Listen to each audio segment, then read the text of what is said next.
The class filled Oh, up a bit in the hi. past few minutes. Hi, Okay. Sammy. Hi, everyone. Welcome back. Shalom, Today, shalom. I think we're going to finish the third section of Sefer HaKuzari. I know I've been saying this for the past few lectures. Um, I was counting the lectures that we had in the third section, and it's the same amount of lectures that we had, even a little bit more. Yeah, it's the same amount of lectures that we had section one and two combined. Right, so this was a big, heavy section, and today we're going to conclude it. And we are in the middle of the transmission, the chain of transmission of the oral tradition, right? And we were talking about the Rabbi Akiva, right, previously at the end of last lecture. Rabbi Akiva, who he martyred himself just by teaching Torah, which was forbidden. He was actually also one of the biggest opponents, him and also his student, Rabbi Shimon Bar Yochai, were very outspoken opponents of the Roman Empire, the Roman rule in Judea, right? Rabbi Akiva was one of the most vocal and active supporters of the rebellion against the Romans, and his student Rabbi Shimon Bar Yochai, who actually lived, he was hiding out in a cave for like 14 years, right? Also, when he came out, he has many statements in the Talmud challenging the Roman Empire. And these people were so devoted to our oral tradition, um, to the point where the Bi Akiva was then actually, when he was caught, he was executed by the Romans in a very horrific way. And he used that opportunity, kivyachol, if you can call it that, right? The opportunity to do Kiddush Shem Shamayim by doing the Shema until his soul parted from his body and he passed away. Um, why does he bring this? He brings us to show the devotion of the Hachamim to maintaining the oral tradition. It was their number one objective to be able to transmit it from one generation to another, no matter the danger that was uh, that was associated with it, right? Because we're not a speculative religion. We have a religion that was prescribed by God, and not only was the Torah prescribed, but how to interpret the Torah was also prescribed and transmitted by an authoritative institution that the Hachamim, such as Rabbi Akiva, took so seriously that they endangered their lives in order to preserve this oral tradition. Right? So we saw that with Rabbi Akiva, how he prolonged the word Ehad. We say there is a halacha when you're saying the Shema, Shema Israel, Adonai Eloheinu, Adonai Ehad, to prolong the Dalid of the Ehad. You can't really do that in modern pronunciation of Hebrew. Da, right? You can't prolong it, but it's a Dal, it's like a TH. It should be Ehad. And you prolong it and you focus on the oneness and the unity of God as you say the Shema. So this was Rabbi Akiva. Rabbi Akiva, we need to I'll repeat what we said at the end. He had this, it was kind of like a reform in the oral tradition. What Rabbi Akiva did, he did something that was very radical at the time, where he started this whole halachic literature, this literature, meaning a written books on the oral tradition, which was unfathomable at the time. And when we were looking at Rabban Yohanan ben Zakkai, right, his student was Rabbi Eliezer HaGadol, the author of Pirkei Rabbi Eliezer. His student was Rabbi Akiva. His students were Rabbi Meir and Rabbi Shimon Bar Yochai, right, and Rabbi Yishmael.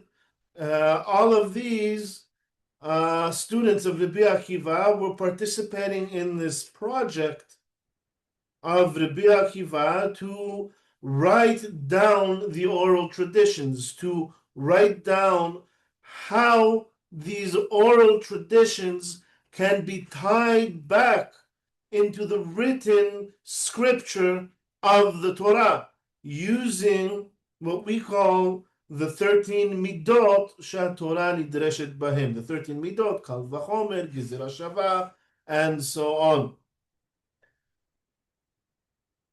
Opposite to this lineage from Rabban Yohanan ben Zakkai to Rabbi Eliezer HaGadol to Rabbi Akiva and Rabbi Meir, you had another lineage of Hachamim, right, such as Hillel HaZaken and his students were, or his students were his descendants, 5 generations of descendants who were also presidents of the Supreme Courts. We're talking about Rabban Gamliel HaZaken, Rabban Shimon ben Gamliel, and then you have Rabban Gamliel, the son of Rabban Shimon ben Gamliel, and then you have Rabban Shimon ben Gamliel II, and then finally you have Rabbi Yehuda Hanasi, right? 5th generation from Hillel. In parallel, you have the lineage of Rabban Yohanan ben Zakkai going down through Rabbi Akiva and Rabbi Meir, and also Rabbi Yehuda Hanasi. Rabbi Yehuda Hanasi, who was descendant of the Hillel HaZaken lineage, he was also student of Rabbi Akiva lineage.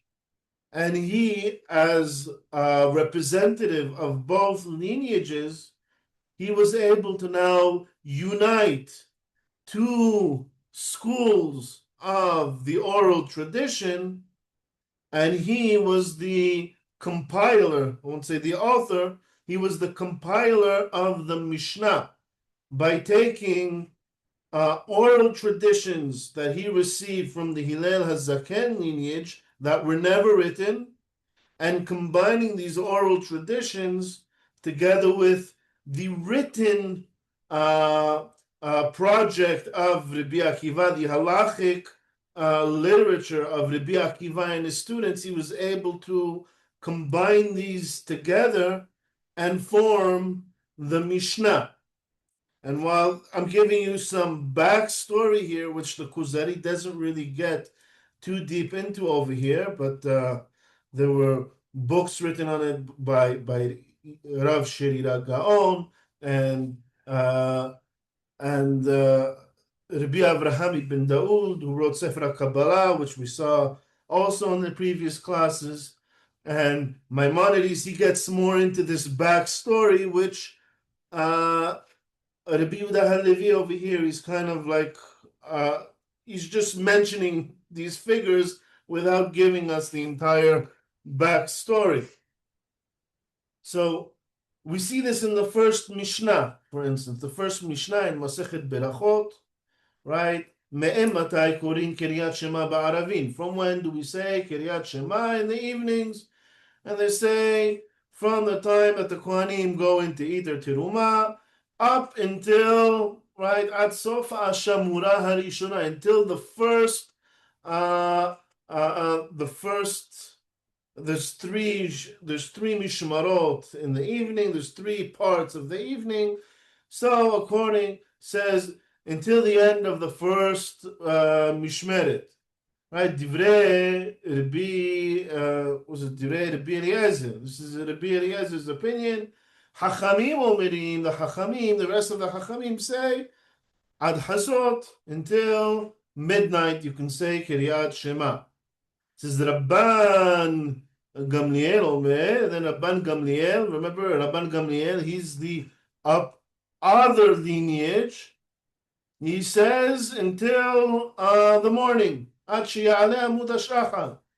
And he says, Ma'aseu ba'u banav mi bet HaMishteh. And he brings Rabbi Yehuda Halevi here, he's putting the Mishnah together. He's bringing an oral tradition, a story of the sons of Rabban Gamliel, who his sons came back very, very late from a wedding, right? He says, Ma'aseu ba'u banav mi bet HaMishteh, amru lo karinu et Shema. They said, we did not recite the Shema yet. And he says, if the sun hasn't risen yet, you still need to recite the Shema. Now, this isn't written anywhere, right? Where is this coming from, this story? This is an oral tradition passed down to the Rabbi Yehuda HaNasi as the grandson of the sons of Rabban Gamliel. He knows this from his oral tradition, and he's able to tie this in to the other two opinions of the Chachamim and how do you call it? And Rabbi Eliezer, because he also received, he was a student of that lineage as well. All right, so this next generation included Rabbi Meir. Rabbi Meir, he's actually we should refer to him more as the author of the Mishnah, because he is the one who compiled or he authored a lot of the Mishnayot, which Rabbi Yehuda HaNasi then came and when he had to pick traditions from the written literature, he used the texts of Rabbi Meir, which Rabbi Meir authored. So this next generation is Rabbi Meir, Rabbi Yehuda, Rabbi Shimon ben Azai, Rabbi Hananiah ben Teradion, and their colleagues.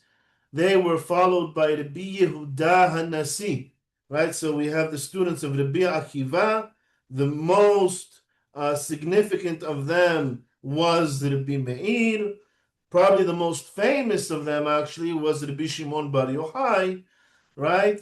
But Rabbi Yehuda HaNasi, or known as Rabbi, our teacher, or Rabbeinu HaKadosh, our holy teacher, right? Or our holy master. Rabbi actually means master, right? He was the last generation of this era called the Tanaim. So we'll start with the prophets, and then the Zugot, the pairs, was 5 generations of pairs, ending with Hillel and Shammai. And then after that, there's 5 generations. They're not called pairs because there's only one president of the court, but there's 2 lineages continuing, literally Beit Hillel, the descendants of Hillel, all the way down to Rabbeinu HaKadosh, and the other lineage is of Rabban Yochanan ben Zakkai through Rabbi Eliezer HaGadol, Rabbi Akiva, Rabbi Meir, and Rabbeinu HaKadosh again.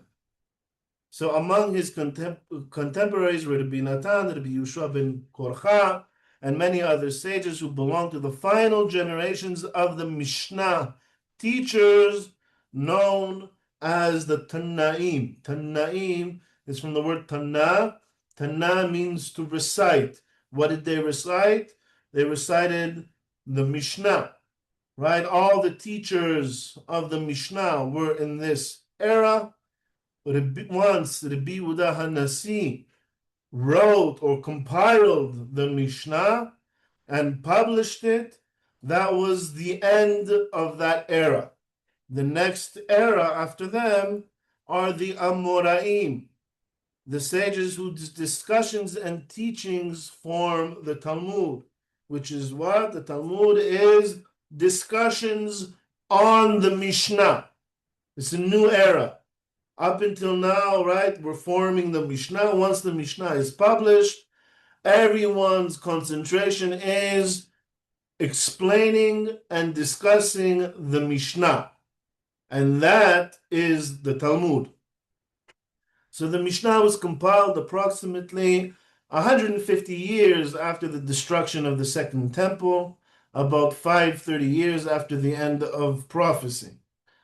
Meaning we had the last prophets with Ezra. About 530 years later was the destruction of the Second Temple, and about 400 years, like 430 years later, was the destruction of the temple. 150 years later, after the destruction of the temple, was the publication of the Mishnah, right? It preserved a carefully selected portion of the teachings, rulings, and practices that had been transmitted through generations. The sages treated the Mishnah with extraordinary care, organizing it into orders. We call sedarim. There's 6 sedarim, right? Ziraim, Moed, Nashim. Organizing to orders, tractates. Each one of those orders are further divided into tractates. So if we look at Moed, we have Masechet Shabbat, Masechet Yom Tov, Masechet Yoma, right? All of these, Yoma is about Yom Kippur, Masechet Rosh Hashanah, Masechet Pesachim. All of these are part of our tractates within the order of Moed, which means the holidays. Those are then divided up into chapters, right? The first chapter, second chapter, third chapters, and individual teachings, what we called halachot. They're divided, the chapters are divided into halachot, paragraphs of legislation that are meant to be recited off by heart. Really, what we should be doing is learning to recite the entire Mishnah be'al peh, off by heart. Its traditions were transmitted so reliably that accusations of invention or fabrication cannot reasonably be sustained. We'll see that sometimes, right, if one Chacham had a teacher who was, let's say, came from, he had a weird accent, or he couldn't properly pronounce the resh, the student would recite the Mishnah even with that mistaken accent of his teacher, just to be loyal to the oral transmission. This is exactly how I heard this halacha. Even if he mispronounces a letter because, I don't know, maybe he has a lisp and he can't pronounce aresh properly, or he mispronounces the shin because of, I don't know, where he came from in Bavel or where he came from in Persia, he has a different pronunciation. He wants to say, this is exactly how I heard the Mishnah from my teacher. The Mishnah also preserves a rich and sophisticated Hebrew that is not simply borrowed from the Bible, right? This was like the first revival, or the earlier revival. I wouldn't say first, maybe the second before our more recent revival of the Hebrew language. There was actually another revival during the times of Rabbi Yehuda Halevi, right? The author of the Sefer HaKuzari. They also revived the Hebrew language. Rabbi Yehuda Halevi also revived the Hebrew language, and it was a very rich language that is included in the Mishnah. Its language is concise, elegant, and remarkably precise. Complex ideas are expressed with brevity and clarity. The point of the Mishnah was to be recited off by heart, and therefore it is a very concise formulation of laws. meaning the language needs to be able to carry in it very complex ideas, using carefully chosen terminology that minimizes ambiguity and confusion.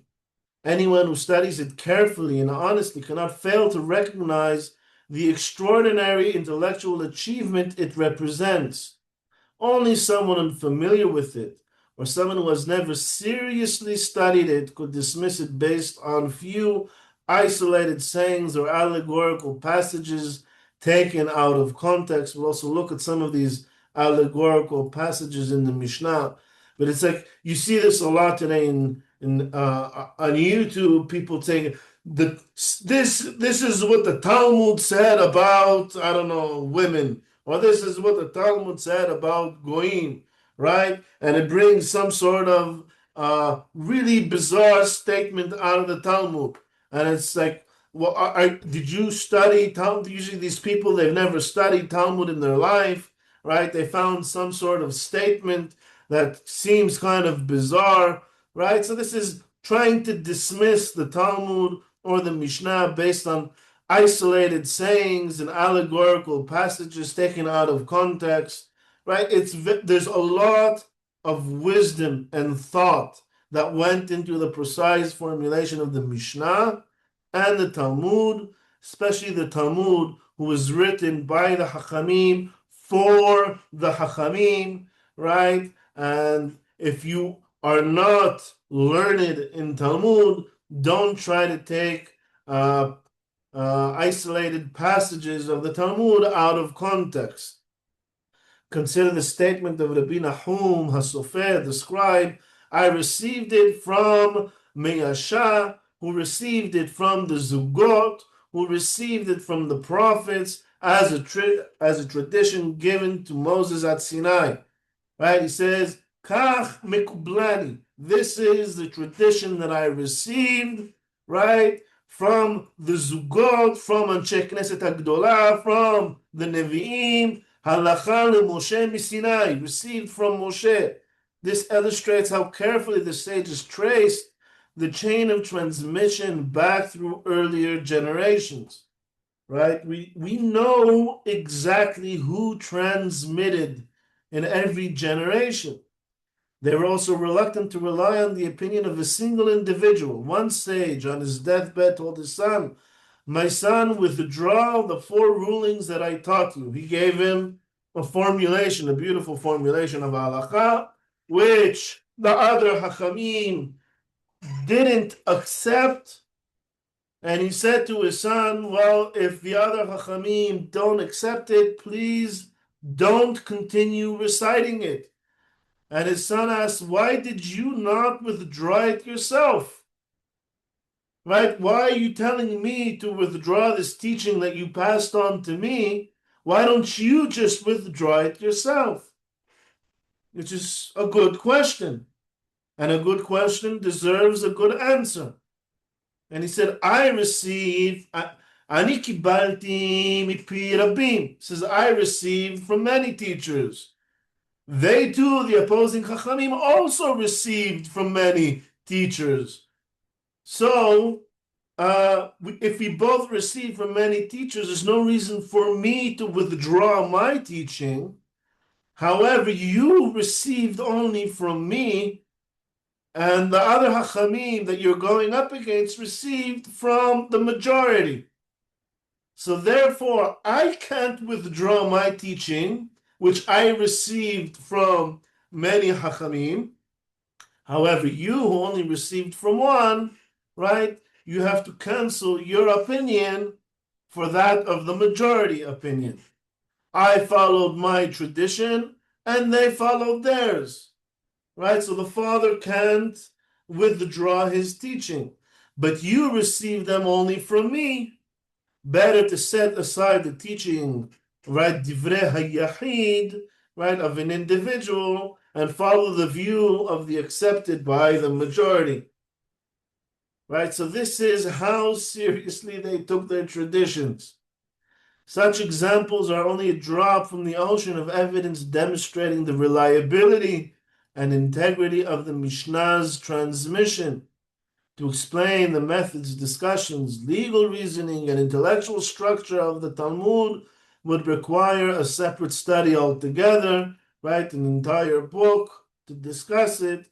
And even if some discussions found there may seem strange or less relevant to modern readers, there are some bizarre statements in the Talmud, right? They were considered meaningful and appropriate in their historical context. They have something to teach, right? And we don't just dismiss it.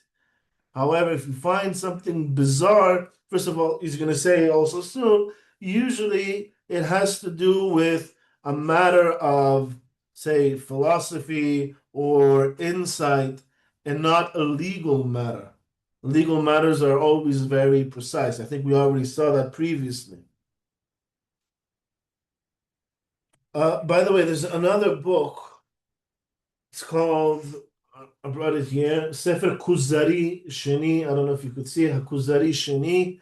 This was written maybe 200 years ago in England. Chief Rabbi of England, Rabbi David Nieto.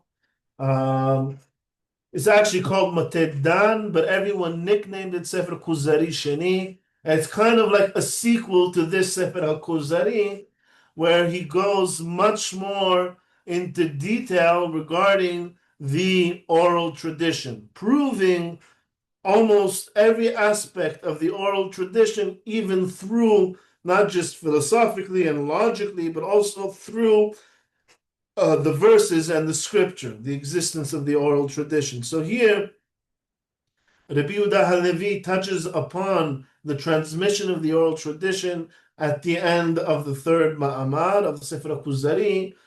Rabbi David Nieto decided to dedicate an entire book with the same structure as Sefer HaKuzari, but just to the transmission of the oral tradition. So he says, I admit their general principles are impressive and persuasive, yet some of the details trouble me. At times the sages seem to use verses in ways that depart from their plain meaning. Right? They say, Al tikri banaich ela bonaich, right? It says, don't read your sons, but your builders, right? They have like a play on words. So they have some very weird explanations of pesukim, of verses, that seem to completely stray away from the peshat. The peshat meaning the accepted or more prevalent explanation of the verse, or the simplistic and explanation of the verse. Right? The same verse may be used in one context for a legal ruling and another for a moral or homiletic lesson. Their aggadic teachings and stories also sometimes appear difficult to reconcile with reason, right? Even sometimes you have you do a gezerah shava or a binyan av, and there's no real logic to it. You said, because this word appears in this verse and this mitzvah, and it also appears in this other mitzvah, you're telling me that because of that, it has the same laws in common? It says, these are two completely different verses. What's the connection? So Kuzzari, he has a real challenge here. So first of all, you have to notice how carefully and precisely they analyze every statement in the Mishnah and the Baraitot. What the Talmud does, it takes every single Mishnah, every single verse and word in the Mishnah, and completely dissects it and analyzes it. Right? Their discussions are marked by extraordinary thoroughness and clarity. They examine every word, every implication, and every nuance in order to understand both the language and the intent of the text. So there's nothing random here in the Mishnah, right? And even when they're explaining verses, right? So they have different ways of explaining verses, as we'll see. Let's go here. Either the sages possess interpretive methods that have not been fully preserved for us, methods transmitted together with the Torah itself, including the famous 13 principles of interpretation, the 13 midot, right? This is how they extract law, halachot, from the verses from scripture, which is, they're very sophisticated tools to use. I mean, they require a lot of study and training in order to learn how to use the midot to interpret the Torah shebichtav. Well, they sometimes use biblical verses merely as supports and mnemonic devices for teachings that were already known through tradition. This latter approach is called asmachta, and here he's going to give us a nice example of an asmachta. The sages associated the 7 Noahide laws with the verse, and the Lord God commanded the man, saying, of every tree of the garden you may freely eat. What does this verse have to do with the Noahide laws? Right? It seems completely unreasonable to associate this verse with the Sheva mitzvot b'nei Noach. Right? Where do you see here, don't kill? Where do you see here, right, don't steal? They interpret each word as alluding to one of the commandments, right? It says here, and the Lord God commanded the man, established courts of justice, right? Okay. The Lord, the prohibition of blasphemy, right? Which says the Lord commanded, the Lord is the Elohim. This is the prohibition not to curse God's name. Right? God, the prohibition of idolatry. The man, the prohibition of murder. Saying lemor, the prohibition against incest. Right? Every tree of the garden, the prohibition against theft. Right? Because you can't take from any tree, only from, so you can't take from this tree, you can take from the other trees. Right? You may freely eat. The prohibition of eating flesh taken from a living animal. Right? It's called Ever Min HaChai.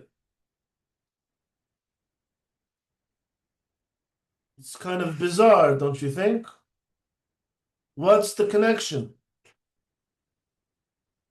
says clearly these laws were not the literal meaning of the verse. Right? When Moshe wrote that verse, Mikol Eitz Hagan Achol Tocher, right? V'sav Elohim al Adam lemor, Mikol Eitz Hagan Achol Tocher. Right? When he said that, it had nothing to do with Sheva mitzvot b'nei Noach. It says the Chachamim, they'll agree with you. Rather, the verses serve as a mnemonic anchor for teachings already received through the tradition. We already know that Adam received Sheva mitzvot b'nei Noach. We already know what these 7 mitzvot b'nei Noach are. And the Chachamim said, oh, you know what, you can take this verse, just use it as a way, you want to remember what these verses are. Like sometimes I'm learning with, I'm studying halachot with my friends, and for instance, there's 8 different types of terefot. All right? 8 different types of terefot. How am I going to remember what these different types of terefot are? We make a Rashi Tevot. Right? Dan Hanak Nefesh. Dan, Dalit Nun, Dalit Dirasa, Nun Nekuva, Hanak Het is Haduda, right? Chalada. And that's how you remember these things. Dan Hanak Nefesh is almost meaningless. But it helps us remember the halachot. And so the Chachamim, they would take Pesukim out of the Torah and use them as ways to memorize certain halachot or certain mitzvot. The truth is, in English, this makes even less sense. In Hebrew, right, when you see it in Hebrew, it actually makes a lot more sense. Right? Al-Ha'adam, that's against Shvichut Damim, but this is what an asmachta is.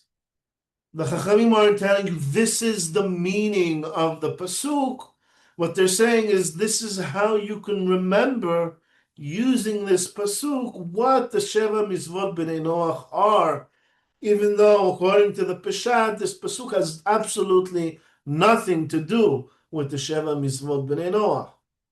It is possible that the sages employed both methods, meaning they also had use asmachta and the 13 midot, or other interpretive methods that have since been lost to us.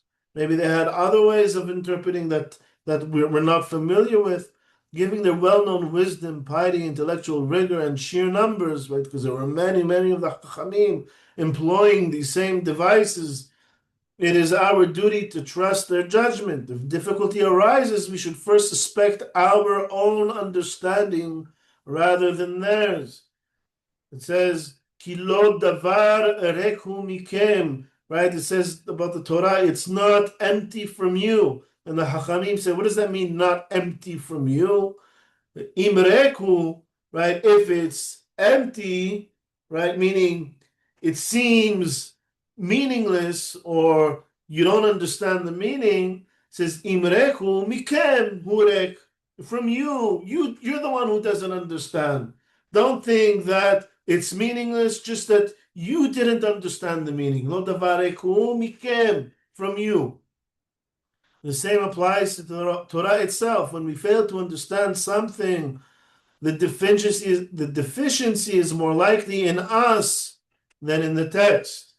Right? This is where we need to approach studying Torah with humility and understand that we are the ones that, there's a limit to the human intellect. And when we approach the Torah, we should understand that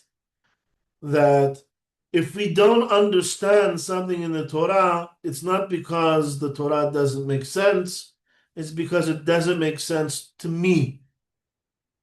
There's something wrong with my reasoning or incomplete in my reasoning that's preventing me from understanding the pasuk and not preventing the pasuk from making sense.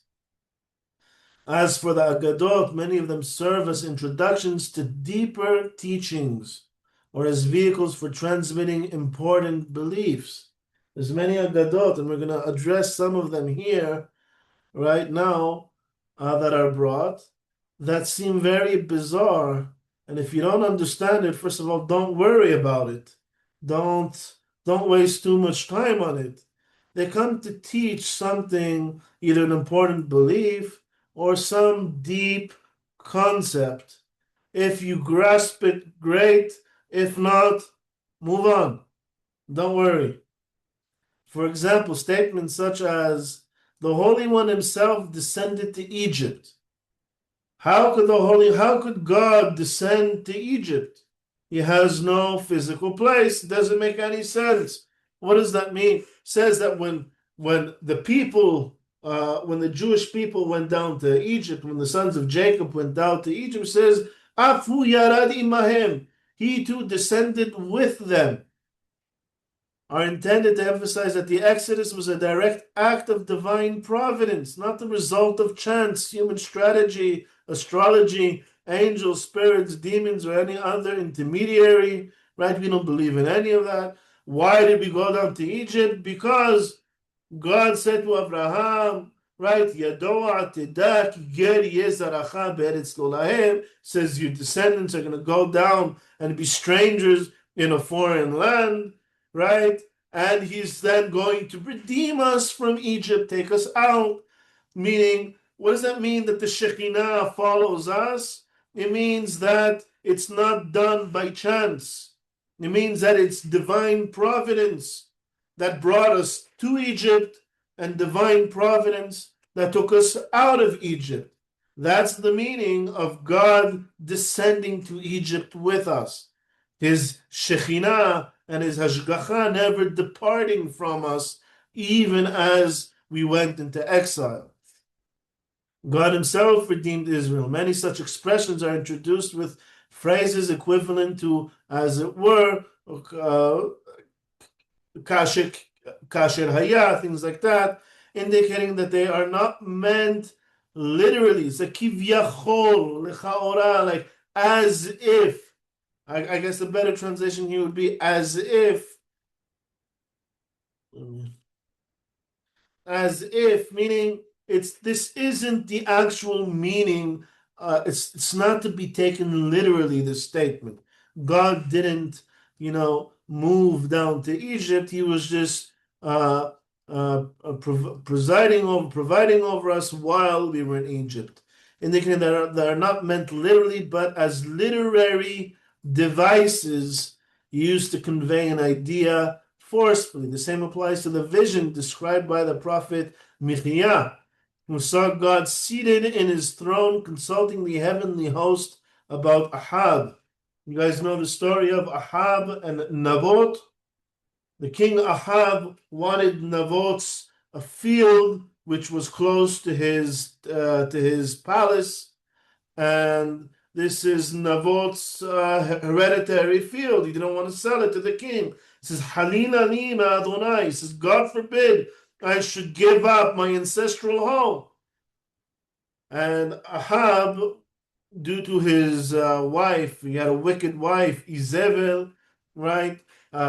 She said, what you should do is you should make some sort of a false charge against him, bring him to court, put in your own judges there that'll judge favorably for you, have him executed for it's called mured b'malchut, for rebelling against your reign, and then you can confiscate his land. And that's what he did. And he killed Naboth. He took him to court on false claims, executed him as a rebel, and confiscated his land so that he could expand his palace a little bit more. And then God says, what should we do to Ahab to punish him? How should we punish him? He's like consulting with the angels. And Michia is the prophet. He's seeing this. It's like this heavenly court, God with his angels saying, what should we do? And at the point not to describe God's literal surrounding, but to communicate that divine providence had decreed Ahab's downfall through the false prophets. And then one came up to God and said, through me, I'm going to mislead Ahab and have him go out to this war that he's definitely going to fail, right? And so what was this consultation? It was the decree that now God is going to send Ahab many false prophets that are going to lead him, give him bad advice, which is very fitting for what he did. Because what did Ahab do? He lied in court. He had court sessions built on lies in order to execute Naboth. So what does God say? He's basically doing the same thing, right? Oh, this is what Ahab did. I'm going to send him. Like in God's court, he's now going to lead him astray with bad advice. Prophets giving him bad advice, which led to his demise. He went out to war against, I think it was the king of, I don't think it was Ashur. I don't remember which king he went out to war with, but he died in that battle, and that was the end of Ahab. Likewise, many visionary accounts involving angels, spirits, or heavenly voices are intended either as descriptions of genuine prophetic experiences or as literary forms expressing spiritual truths. Right? Many times we'll see midrashim saying, oh, and this malach came to me and said this, or I heard a bat kol, as we're going to say here. Right? What it's coming to express is not that they actually saw an angel, but that they either received some sort of prophetic experience, or it's coming to express something, as we'll see soon. The heavenly voice frequently mentioned during the Second Temple period, the bat kol. There was no prophecy. So when they wanted to convey that they had some sort of spiritual experience where they learned some sort of truth, they can't say that they received prophecy, because there was no prophecy anymore. So they said a bat kol, a derivative of prophecy, was understood as a lower form of revelation, ranking just beneath prophecy. Nor should one dismiss accounts as Rabbi Ishmael's statement, I heard a voice cooing like a dove, min haemet kayona. The experience of Moshe, Elisha, Eliyahu, and the prophets demonstrate that extraordinary spiritual experiences are possible when transmitted by trustworthy individuals. Such reports deserve serious consideration. Right? So when we know someone was a prophet, says that he saw something, we can understand that he saw this in prophecy, right? Michia, for instance, he didn't actually see, right, a mountain full of angels talking with this one extra large angel or something. No, this was a vision and coming to teach a certain idea. What other rabbinic statements are clearly symbolic. For example, 7 things were created before the world. Right? Before God created the universe, he created 7 things. Says, what does that mean? What does that mean before the universe? Before time, God created something? Paradise is Gan Eden, the Torah, the Tzaddikim, Israel. What does that mean, Israel? Am Yisrael. He created Am Yisrael before he created the universe. Before the creation of any matter and any human being, he created Israel. What does that mean? Kisei HaKavod, Jerusalem, the Mashiach, right? These 7 things were created before the creation of the universe. This does not mean these things literally existed before creation. Rather, it expresses the idea that they represent the ultimate purpose towards which creation was directed. So, even the word Rishon or Reshit in Hebrew doesn't necessarily mean before in advance. It can also mean the cause, meaning that's the purpose of creation. The end of the acts exists in the beginning of the, where it says Sof Ma'aseh b'machshava techila, right? It says before God goes to execute any plan, he actually knows what the intention is in advance. Why is he doing this? What is the purpose of creation?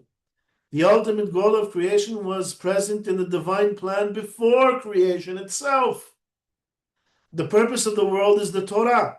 The bearers of the Torah are the righteous. The truly righteous are Israel. The dwelling of the throne of glory is among them in Jerusalem, which will be rebuilt in their leader by their leader Mashiach ben David, and the ultimate destiny of all this is Gan Eden, Olam Haba. Right? That's the meaning that 7 things were created before the creation of the universe. I mean, that's the purpose of creation of the universe. In this sense, they may be said to have existed before the world, not chronologically, but as the purpose for which the world was created. So even when you come to these bizarre statements of Hachamim, right, you need to understand that there is something deep that they're trying to convey. There was no time before the creation of the universe to say that these things were created beforehand. It doesn't make sense that they were created beforehand. It means they are the ultimate purpose of creation. Similarly, the statement that 10 things were created at twilight. Ever hear that statement? It's in Pirkei Avot. Asara devarim nivreu ben hashemashot. In twilight. It said, the days of creation, it says Vahi Erev, Vahi Boker, right? And it was evening and it was morning, right? One day, second day, meaning all of creation took place during the day of creation. And it says, however, during twilight, there were 10 things that were created after the end of the day. The mouth of the earth, says Piharis, that swallowed Korach. The mouth of the well, says Pi HaBe'er of Miriam. the mouth of the donkey, piha aton of Bil'am, the staff, the tablets, the kitav, the michtav, right? The Ten Commandments, the Torah, the writing on the Ten Commandments, the man, the shamir, what cuts the rocks for the mikdash, teaches that miracles are not violations of nature. This is also, interestingly, how the Rambam also interprets the same thing, interprets exactly the same way. There's no such thing as supernatural miracles. God doesn't change nature. What miracles are, he says, they were programmed in nature in advance. At the end of the creation day, right, for instance, God needs, or we needed the sea to split when crossing the Red Sea. So the day that God created water, he encoded in the nature of water all these parameters that'll cause it to split at that destined time when we need to cross the sea. Meaning the crossing of the sea wasn't a supernatural event. It could be that there were many, many natural phenomena that came together at this precise time to cause there's many theories of what could have caused it to happen naturally, right? My favorite one is a standing wave, where there was tsunamis happening in a way that when certain waves, when waves come together, right, it doubles its height in one place and halves its height in another, causing a standing wave. For instance, but there's many, many parameters that need to come together in order for this to happen. So what this statement of the Hachamim is saying is that there are no supernatural events. All the miracles is just all these parameters coming together for some sort of purpose. Meaning we need to cross the sea. So in that case, it's timed perfectly so that all these things will occur at the same time to cause a standing wave right at that same time that we are being chased by the Egyptians and need to cross the sea. So that's what it means. It was created in the twilight. So, in fact, we're used to thinking of, the actions of God as being supernatural. But the Rambam, he actually takes it to somewhere else. He says, any time where it says in the Torah, right, made by the hands of God, it means it's not artificially made, meaning not made by the hands of man. What does that mean? It means it formed naturally. Because God's agents are the natural forces, right? God's actions are natural. What we perceive as nature is God acting in the world. So what we perceive as supernatural, the Chachamim are saying, no, even these supernatural events that you think that the donkey talking and the well of Miriam and the man, these were all things that were pre-programmed in creation. Rather, the possibility of extraordinary events was built into creation from the beginning by divine wisdom. Nature follows regular laws because God established it that way. Miracles occur because God also established the conditions under which extraordinary events would emerge. What appears to us as a suspension of nature is, from God's perspective, part of the original design. I will not claim, O King of Kuzzari, that I can explain every statement found in the Talmud. There are passages whose purpose and meaning remain unclear even to me. Many such statements were preserved because the disciples transmitted everything they heard from their teachers with great fidelity. Meaning, Could be the disciples themselves didn't always know the meaning of the midrashim that they received from their teachers, but they were being loyal to their teachers' teachings, and they transmitted as they heard it, so that we maybe can try to figure them out. They followed the principle that even the casual remarks of the sages deserved preservation and study. Right? Just two chachamim talking to each other, they try to record what they're saying, even if they don't understand them, so that maybe they can decode it later on. Sometimes a teacher transmitted an idea without explaining its rationale. The students faithfully preserved the statements exactly as they received it, even when they themselves did not fully understand it. In such cases, they would simply say, "This is what we were taught. Kach limatanu. This is how you taught us. I don't know what it means, but this is what we were taught." These difficult passages generally do not concern practical matters of law, right? So if you come across it, you don't understand what it means, move on. There's nothing obligatory, mandatory that you need to do with these aggadot. These aggadot have no legal and practical effect. You have to follow halacha. Halacha is simple. They neither determine what is permitted nor what is forbidden. Therefore, we need not be troubled if some remain obscure. The authority of the Torah and the tradition does not depend on our ability to explain every single or isolated saying. And this is the end of the third section, which started off with the Kuzzari, king of Kuzzar, saying, "Please explain to me who is the Hasid who is the pious according to Judaism."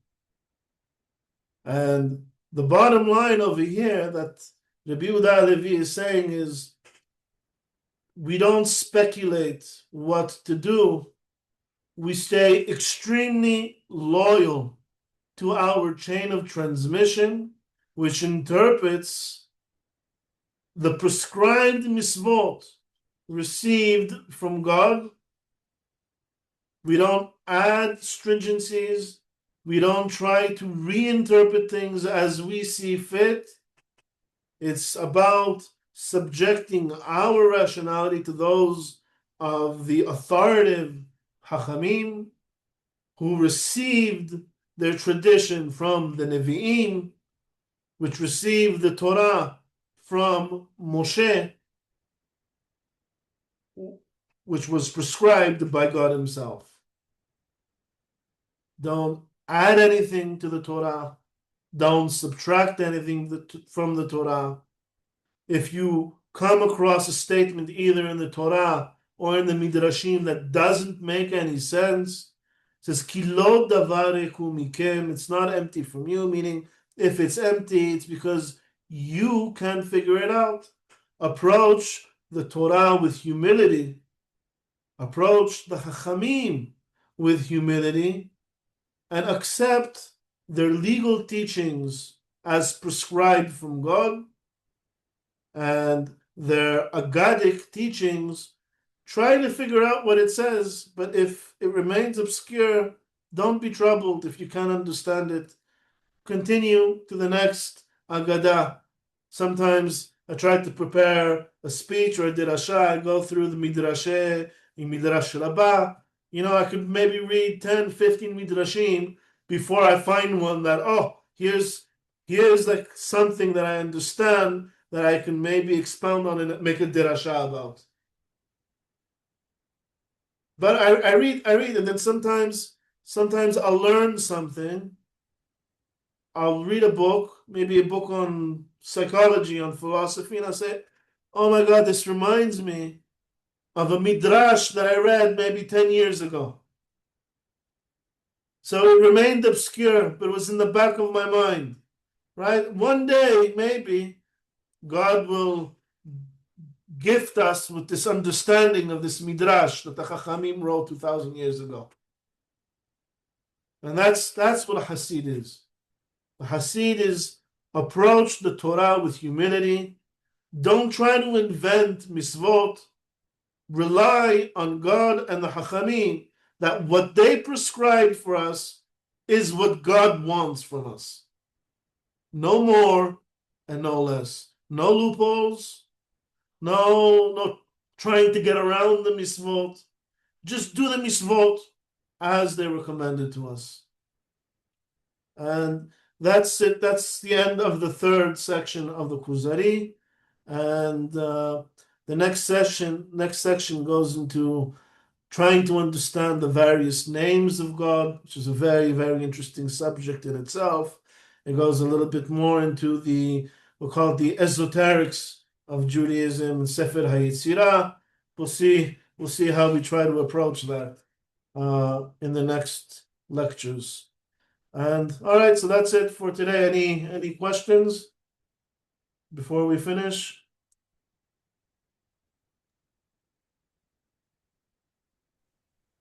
Okay, excellent. There's always a lot of questions after we stop the recording. Okay.